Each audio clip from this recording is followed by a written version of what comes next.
A lot of big updates were just released regarding some big returns for the women's division, so we'll take a look at that update. We'll also see what Roman Reigns is saying and what one AEW star had to say about coming over to WWE. Let's start things off with the big returns for the women's division. There's a lot of big names in the women's division that are about to come off the sidelines, including Bayley, Asuka, and you can even throw Alexa Bliss into the conversation as well. So what's the latest update on these returns? Well, not much has changed for Alexa Bliss since we discussed her. WWE still has no plans for her leading up to WrestleMania, and the next time we'll see her is most likely after WrestleMania. But how about Bayley and Asuka? Things have been a bit quiet for them, so what's going on there? Well, Bayley is now quickly approaching her 9-month recovery frame. Remember that when Bayley first went down with his torn ACL, WWE announced that they were looking for a 9-month recovery time for Bayley. Conveniently enough, April is right around the 9-month mark for Bayley. And when Bayley went down with this injury last summer, everyone did math right away and assumed that Bayley might have a slight shot to make it to WrestleMania. Sure, WWE crowds have been back since July 2021, but remember that Bayley hasn't competed inside the ring in front of a live crowd since early 2020.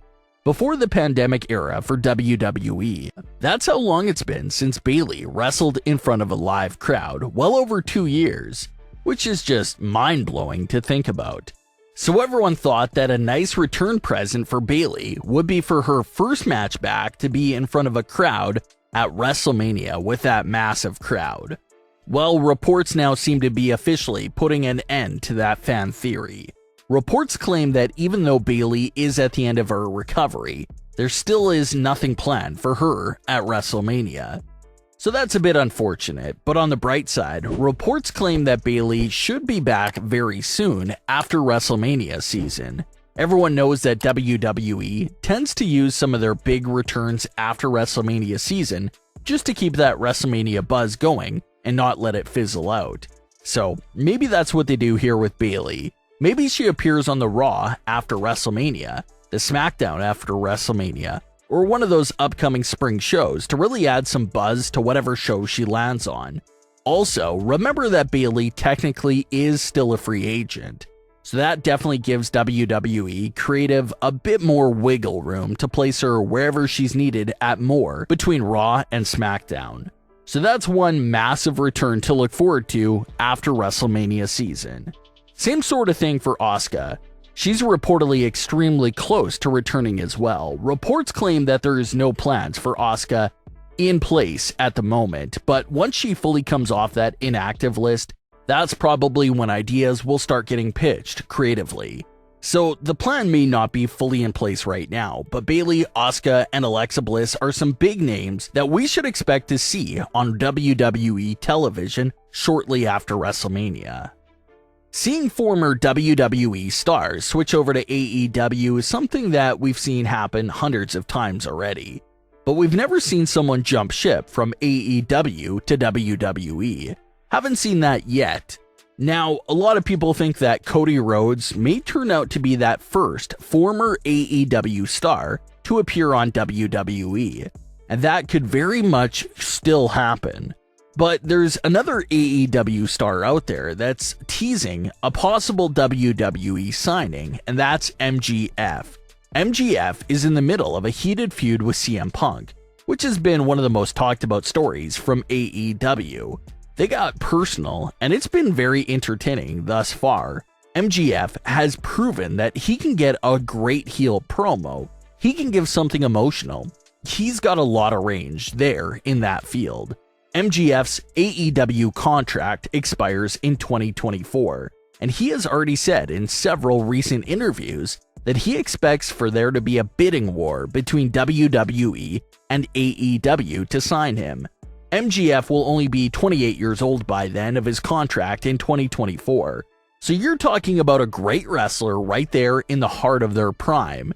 That's going to be a big want for any promotion out there. It's been reported and teased that WWE does have interest in MJF. So it would appear that MJF's prediction of a bidding war could end up being true in a couple of years. MJF recently appeared during Wrestling with Freddie and talked about how predictions for what WWE may do to try and land him. He had this to say, quote, "I think WWE is going to be willing to do whatever it takes to get me to jump ship, because to have me is to pretty much take a sniper rifle and shoot the heart of all elite wrestling. 'Cause that's what I am. I'm the glue because everybody around me hates my guts. Everybody wants to punch me in the face. I am the top tier guy that everybody has a problem with. When you take your biggest antagonist, even though personally I feel I'm a protagonist, when you take your biggest antagonist and you take them away, what do you have? What is the Batman without the Joker? He's nobody. He's not intriguing." End quote. So that's how MJF feels about himself. He thinks he's such a crucial part to AEW that if you take him away from there, you can really use him like a weapon against AEW, since he has that much force. Like the example that he gave us, he's the Joker and he brings the best in a lot of AEW's different Batmans. But you can take the Joker fully out of the equation, and who's gonna make Batman really dig deep anymore? So that's MJF's point as well. He sees himself as such a great antagonist that he really makes the protagonist shine. So that's what he takes to the table. He shines and he brings his rival with him as well during the process. MJF is still very young, so it'll be great to see what he continues to evolve into during these next few years before the contract is up. Roman Reigns has been doing a lot of talking, so let's take a look at some of the tweets he's been sending out. Roman was asked to name his favorite WrestleMania moment of his career, and he responded by bragging about the 5 WrestleMania main events in his career. He even said that he should have had 2 more main events on his stat sheet from 2019 and 2020. He said that 2019 didn't happen because of his real-life situation at the time, and 2020 was his choice not to compete. But had Roman been fully available for those events, we would have been talking about Roman being an 8-time WrestleMania main eventer right now.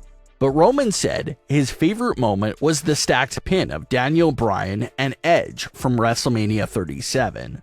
Roman called it the most definitive finish on WrestleMania history, and it was something rare to see, especially during the WrestleMania main event. Everyone thought that maybe Bryan was there just to take the pin and protect Edge for a future feud with Roman, but that wasn't the case. Roman pinned the both of them the same time and put a stop to all those possible narratives. Roman Reigns hopes to have another successful result at this year's WrestleMania with a big world title unification match against Brock Lesnar. If Roman picks up another WrestleMania win, especially to unify both titles, then that will obviously only add to his WrestleMania legacy. But what are your thoughts on today's stories? Leave your comments, don't forget to subscribe with all notifications on, and leave a like if you enjoyed. Thanks for watching, guys.